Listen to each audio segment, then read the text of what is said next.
Yo, what it is, boxing fans? We're about a little over 48 hours removed from Mayweather versus Maidana. I'm going to talk about the main event in a second, but I just wanted to real quick go over the last, or the actual undercard fights that we saw.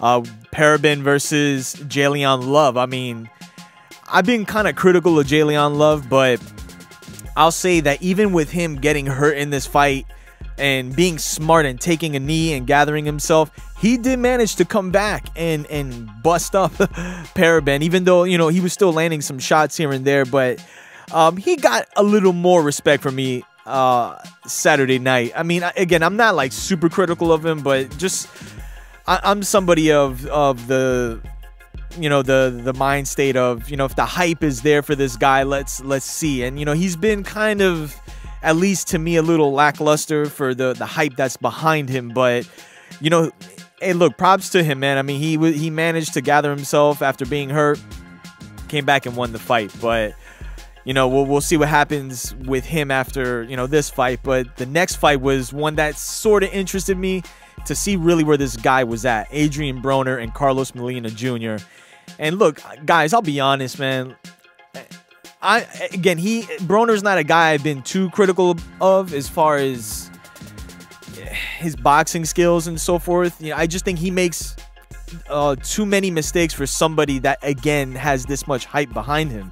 And against Carlos Molina, you know, Jr., you know, the former lightweight and current 140-pounder, I think that, honestly, it looked like the same Adrian Broner. I mean, I really didn't see much of a difference, just him fighting a guy with a lot less power. And Molina he still managed to land shots on Broner that guys like a Ponce de Leon, a Gavin Reese, and you know, Marcos Maidana landed on him. You know, he steps back a lot, you know, and I think if he just made some adjustments in that department, man, I just think the thing with him, and again, I think that's why it's a unfair comparison as far as him and Floyd are concerned.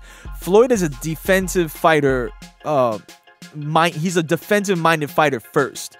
As we're with Broner, he likes getting his shots off. So it's almost like he lacks in the defense department as far as just, you know, fundamental things. You know, like if he's using that shoulder roll, I mean, the whole idea of it isn't just to back up. You know, I mean, I think he could duck here and there, but if you look, there's a trend. You know, when you look at some of his fights and how he defends, somebody can look at those three fights and be like, okay, he's gonna do that, and he will. He just seems like he has certain habits that haven't been cleared up yet.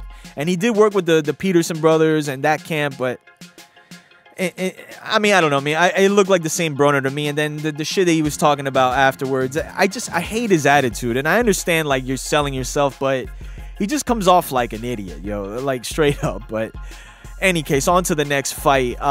This is a fight I got wrong in my decision. I mean, I thought Collazo was going to pull out the win over Amir Khan, and Amir Khan looks good at 147, man. I mean, I think he was, the speed is still there. I mean, I never thought he was like a super power puncher, but he managed to drop Collazo 3 times. But the one thing I did notice about him in this fight is that his balance has seemed to have gotten better.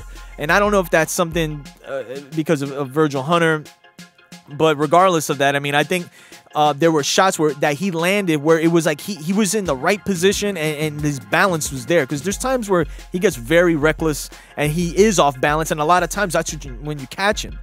Collazo tried to make it a fight, and I think he just fought with the wrong strategy, and he was just looking for that knockout punch. But, you know, it's gonna be tough to beat Amir Khan that way. I think you got to switch it up on him, and, you know, just use the boxing, and you know, you'll land a shot. And the whole thing about it is Khan's chin is kind of, he did get rocked a little bit. I forgot what round it was where Collazo landed. I think it was a counter left, and it looked like Khan was, you know, a little staggered by that shot, but it never at any point in the fight did Khan look like he was on Queer Street. So, I mean, that's a bit of a change.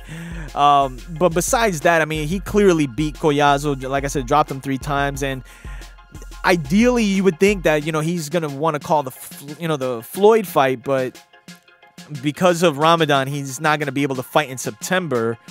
So that kind of leaves him out of the sweepstakes, which is my segue into Mayweather versus Maidana. Excellent fight, man. I mean, a dirty, rugged fight. And look, for the people that are complaining and shitting on Maidana's performance, saying he was low blowing and all this shit. Listen, man, like Floyd himself gets away with a lot of shit too, man. I mean, look, that forearm to the throat and the face that he's been doing for years, he gets warned about it in every single fight, and he never gets any points deducted. And I mean, the last I remember was, I think, the Castillo fight, the first fight. He got a point deducted for that.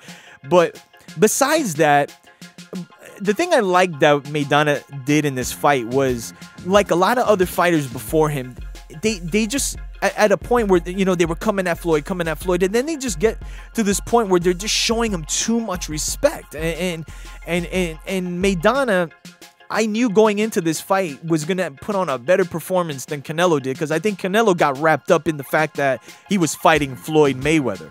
And with Maidana, it was kind of like, who gives a shit attitude. He's going to go in, get hit with shots. And with Floyd, man, apparently he hurt his hand in the fight. And it brings me back to my original points that I've been mentioning in the past years. So that Floyd's hands aren't the greatest and the healthiest, man. I mean, I think this is a widely known thing, and that's why, you know, he's making these comments that, you know, he would rather fight like this to please the fans as opposed to making it a boring fight and him just being more defensive. But Teddy Atlas made a very good point when he said, and I agree with this, is sometimes Floyd's defense is his problem, you know, and when you get in there with a guy like Marcos Maidana, I don't care how defensive you're going to be.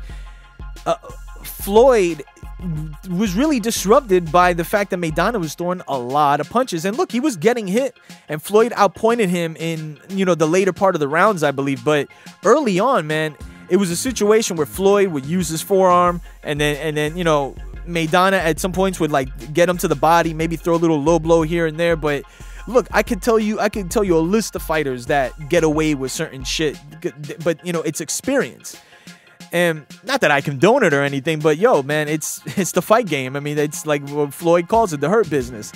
And the whole thing of this fight, though, stylistically, this is a situation where Floyd in a rematch, and it looks as if that this fight may be leading into a rematch. I thought he clearly won the fight, like 116, 112, but the scorecards in a way don't really tell the story of the fight. Maidana might be a little more confident going into a potential rematch, man, because it's like he could say he's one guy that gave Floyd a hell of a fight, did get outpointed, but, and you know, they believe they won. I mean, that you know, that's upon their discretion, but I think a situation with the rematch, I mean, I think it's the best-selling fight that he can make minus fighting Pacquiao, because I mean, the controversy from before with the whole gloves, and then, you know, after the fight, you know, Lil Wayne gets hit with a water bottle, and then there's a whole melee, apparently, like, you know, I forgot how many people got hurt, but basically just a big onslaught of controversy surrounding the fight, to where, like, in a way, you got a selling point for the rematch. So, you know, we're obviously not going to hear anything anytime soon, but you know, the next fight would be September, so maybe we will. Maybe they just throw the gauntlet down and say, yo, let's get it on again, you know, September whenever, or you know, the other Mexican Mexican Independence Day, they'll set it up for, which is like the second week of September. And I think, I mean, I don't know, I was thinking that this pay-per-view was gonna do like maybe 850K buys, but I'll be honest with you, man, a rematch might do that milli, you know, and I think it's a moneymaker. And the thing in the fight with Amir Khan, it's just even Khan beating Collazo, there's no selling point, you know what I mean? It's like Khan's begging for this fight, but it's like I'm not like super interested to seeing it, you know, and I honestly think that this type of style will always give Floyd trouble, man. And if you look at fights that, you know, he had with Castillo, and even in the rematch, man, I mean, people think Floyd sweep the rematch, but watch the fight again, man. It wasn't a super easy fight for Floyd. I mean, he did outpoint Castillo, but I've said time and time again, you have to rough Floyd up, man. You have to make it a hard fight, a rugged fight for him to try to get out of the trenches and make him commit to his shots, because I think that's what Maidana's game plan is make Floyd fight. So we'll see what the deal is with the rematch. I mean, I honestly think they're gonna do it, and they're gonna make it a big card, and it should be a good seller. But overall, I thought the pay-per-view card was pretty good. The main event was a lot better than I expected it to be, and we'll see if they announce a rematch. So let me know what you think about the fight. Let me know if you think it was a draw. I thought it was kind of interesting, and what you thought about the rest of the undercards. So as I always say, subscribe, hit the links, and I'll be back soon.